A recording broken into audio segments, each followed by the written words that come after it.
জুলাই আগস্টে সংগঠিত মানবতাবিরোধী অপরাধের মামলার আসামি ক্ষমতাচ্যুত প্রধানমন্ত্রী শেখ হাসিনা, সাবেক স্বরাষ্ট্রমন্ত্রী আসাদুজ্জামান কামাল ও সাবেক আইজিপি আবদুল্লাহ আল মামুনের রায়ের দিন আগামী ১৭ নভেম্বর ধার্য করেছেন আন্তর্জাতিক অপরাধ ট্রাইব্যুনাল। ট্রাইব্যুনাল গঠন হওয়ার পর এটি হবে প্রথম রায়। ২৪-এর ৫ আগস্ট ক্ষমতাচ্যুতির পর থেকে ঝটিকা মিছিলের চেষ্টা ছিল কার্যক্রম নিষিদ্ধ থাকা আওয়ামী লীগ ও তার সহযোগী সংগঠনের নেতাকর্মীরা।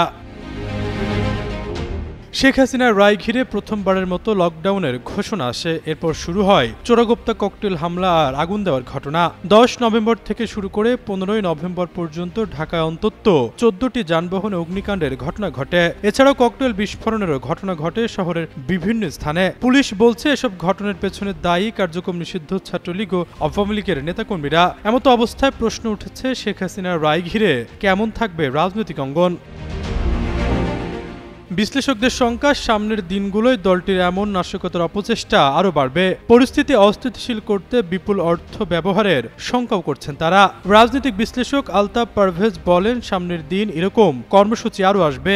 আগুন, বাস পোড়ানো ও জনগণের জীবনযাত্রা ব্যাহত হওয়ায় যেন আমাদের কপালে লিখন হয়ে থাকলো। ইতিহাসবিদ ও বিশ্লেষক ডক্টর মোহাম্মদ সিদ্দিকুর রহমান বলেন, আওয়ামী লীগের অর্থ ও অস্ত্র রয়েছে, তাদের প্রায় ৮,০০০ নেতাকর্মীর অবৈধ অস্ত্র রয়েছে, সেগুলো যে ব্যবহার হবে না বিষয়টি এমন নয়। বিশ্লেষকরা বলছেন, ১৯৯৬ এবং ২০০৬ সালেও দলটির এমন সহিংস কর্মসূচি দেখা গেছে। এবারও সেই পথে হাঁটছে নৌকা নেতাকর্মীরা। এই পরিস্থিতি মোকাবেলা করা সরকারের দায়িত্ব। ডক্টর মোহাম্মদ সিদ্দিকুর রহমান বলেন, রাজপথে পিটিয়ে মানুষ মারার ঘটনা দেখেছি। আওয়ামী লীগের সাম্প্রতিক অপতৎপরতা আমাদের শঙ্কার মধ্যে ফেলে দিচ্ছে। সেই অপতৎপরতা প্রতিহত করার দায়িত্ব আইন শৃঙ্খলা রক্ষাকারী বাহিনীর। সরকার এতে বিশেষ নজর দেবে বলে আশা করি। এদিকে শেখ হাসিনার মামলা ছাড়াও ট্রাইব্যুনালের আরও বেশ কয়েকটি মামলার বিচার প্রায় শেষের দিকে। এসব মামলার রায়ের পাশাপাশি ত্রয়োদশ সংসদ নির্বাচনের জোর প্রস্তুতি চলছে।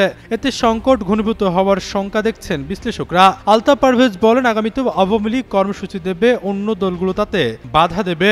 আবারও নির্বাচন কেন্দ্রিক সহিংসতা হবে। গণঅভ্যুত্থানের পর কার্যক্রম নিষিদ্ধ করা হয় আওয়ামী লীগের, পাশাপাশি দলের নিবন্ধন স্থগিত করা হয়। নিষেধাজ্ঞার কবলে পড়ে দলটির ভ্রাতৃপ্রতিম সংগঠন ছাত্রলীগও।